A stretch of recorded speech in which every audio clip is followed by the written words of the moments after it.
Shu bir dona bo'lsa ham mnogorazli filtr bilan qo'yilsa, injektorlarda umri uzoqroq bo'ladi. Mana filtrda eski holati, yangi holati. Shu darajada bo'lib ketgan. Hozirgi kunda propanni yomonligidan muammolar ko'p bo'lyapti musoridan.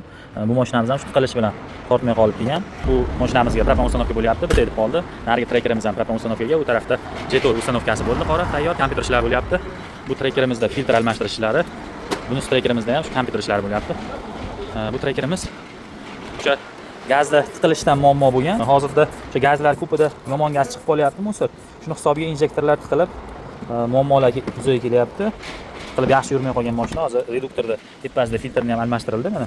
Keyin одноразовый filtrda turgan bo'lgan, injektor bilan reduktor o'rtasida filtr одноразовый bo'lgan. Одноразовый filtrni oldik, olib tashladik. Endi mnogorazовыйsidan qo'yapmiz. Mnogorazовый filtr qo'yilganda, o'sha aytganimda, musorlari, gazni ichidagi nagar yog'lari tagiga yig'iladi. Tepadan toza gaz chiqib ketaveradi. Bir tarafdan mana gaz kirsa, bir tarafdan chiqib ketadi. Pastda musorlar yig'ilib qolaveradi stakanchikda. Одноразовыйda to'g'ri o'tib ketish ehtimoli bor. Shu turgan holatda o'tib ketish ehtimoli bor. Ko'pincha bunday qiyshiq har xil joylanib qoladi. Одноразовый to'lib turib, o'sha gazli yog'lari injektorga o'tib ketish xavfi ko'proq bunda. Bitta mnogorazовый, bitta одноразовый bilan qo'ysalar yana ham yaxshiroq. Agar ustanovkalar joy sig'sa, agar joy sig'masa, albatta shu bir dona bo'lsa ham mnogorazовый filtr bilan qo'yilsa, injektorlarda umri uzoqroq bo'ladi, tiqilish muammolari kamroq bo'ladi. Mnogorazовый filtrda har yog' almashtirilganda 5000, 6000, 7000 da gazda musor tozaligiga qarab turib, ichidagi kartrijni almashtirib yursalaring bo'ladi.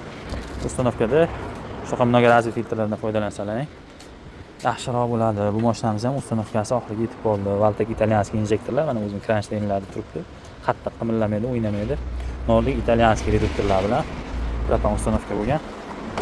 Trekerimiz tayyor bo'ldi. Mana shlanglari yangilanib, tozalanib, injektorlar, gaz injektori ham, benzin injektori ham tozalandi. Mnogorazовый filtr o'rnatildi. 360 qo'yishlar mumkin. Qulayligi 360 gradus aylanaveradi. Har xil tarafga gazni kelish chiqishini to'g'irlasalaring bo'ladi. Har xil joyga o'rnatib olish imkoniga egasiz. Gaz razniy qilib o'rnatib olsa ham bo'ladi. Holatga qarab yaxshi joylashib ketadi.